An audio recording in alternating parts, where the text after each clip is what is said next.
প্রতীক জৈন চোরকে সাপোর্ট করতে গিয়েছিলেন মুখ্যমন্ত্রী। আইপ্যাকের টাকায় ভোট করবেন, অভিযোগ মালদা বিজেপির সাংসদ খগেন মুর্মুর।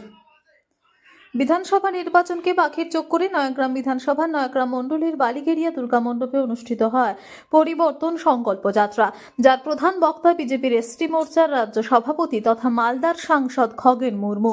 এদিন তিনি সভামঞ্চ থেকে রাজ্য সরকারের একাধিক দুর্নীতি নিয়ে সরব হন। তিনি বলেন, দিল্লিতে নাটক করতে গেছিল, আর কালকে যা হয়েছে সেটাও নাটক। ওখানে মমতা ব্যানার্জি নাটক করতে গেছিলেন। কি করতে গেছিলেন? এটা কর্পোরেট প্রতীক জৈনের অফিস আছে। প্রতীক জৈনটা কে? আমরা দেখেছি যখনই তৃণমূল কংগ্রেসের কারো ওপরে আইনগতভাবে ব্যবস্থা নিতে গেছে, প্রত্যেকটি জায়গাতে এইভাবে তিনি নিজে চলে গেছেন, একটা চোরকেও ছাড়িয়ে নিয়ে গেছেন। এটাই তৃণমূলের সংস্কৃতি। তিনি চোরদের সাপোর্ট করছেন, পুলিশদের কাজে বাধা দেওয়া হচ্ছে, সাংবাদিকদের আক্রমণ করা হচ্ছে। আসলে চোরকে সাপোর্ট করতে গেছিলেন। ফাইলে কি ছিল? কোন ফাইল নেবেন মুখ্যমন্ত্রী? কি গোপন তথ্য ছিল? আসলে চোরকে সাপোর্ট করেছেন, আইপ্যাকের টাকা দিয়ে নির্বাচনের খরচ করছেন।